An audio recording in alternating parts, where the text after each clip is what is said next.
For judges, sending young offenders to jail is usually the last resort. So legal experts are baffled by a New South Wales government decision to can a special youth court that sent young offenders to counselling and rehab instead of jail. The government says the annual $4 million price tag was too much. But tonight, the former head of the court speaks out against the decision. Adam Harvey with this report. Justin, Peter Harvey's son? It is. This was the New South Wales Youth, Drug and Alcohol Court back in 2009. Justin Murphy was here because he was caught as a 17-year-old after a violent drug-fuelled car chase. He admitted addictions to cocaine, ecstasy and marijuana and was given a choice: go to jail or face the drug court and its magistrate, Hilary Hannam. I would like you to think about not doing just a tick the boxes program, because when people graduate on the tick the boxes program, it's like, this is what we're all doing. We're all saying, oh, I hope they go okay, but... The court's intensive hands-on approach was engineered to catch people like Justin before they committed even more serious crimes.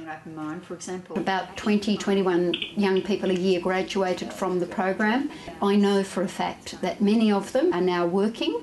They're working productively, they're good members of the society, and a number of them even say, and the feedback I get to this day, that it was drug court that literally saved their lives. Now, the other thing... Hilary Hannam ran the court until she was appointed Chief Magistrate of the Northern Territory. The biggest component that is missing from any other program is ongoing judicial involvement. I used to have seen them 26, 27, 28 times. I knew them really well. And the relationship that's formed between the judicial officer, the judge or the magistrate, and the youth is the most important thing.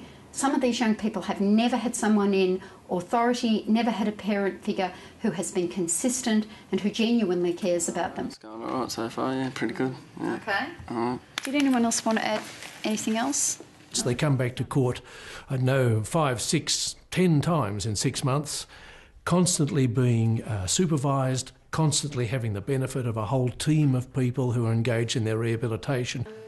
The level of scrutiny was confronting. This was certainly not a soft option. You ask a young person going through the program how they felt about having to come back to court every 2 weeks for 12 months. Sometimes, some of them, sadly enough, used to just say, put me in custody, it'll be easier, I'll get it over with. The brave ones who were courageous and genuinely wanted some assistance would come back to court time and time again. They sometimes would have their bail revoked. It certainly wasn't soft. But the thing is, it works. Okay, thanks, guys. It inspired similar initiatives in other states. But after 12 years, the axe has fallen on the court, with no warning.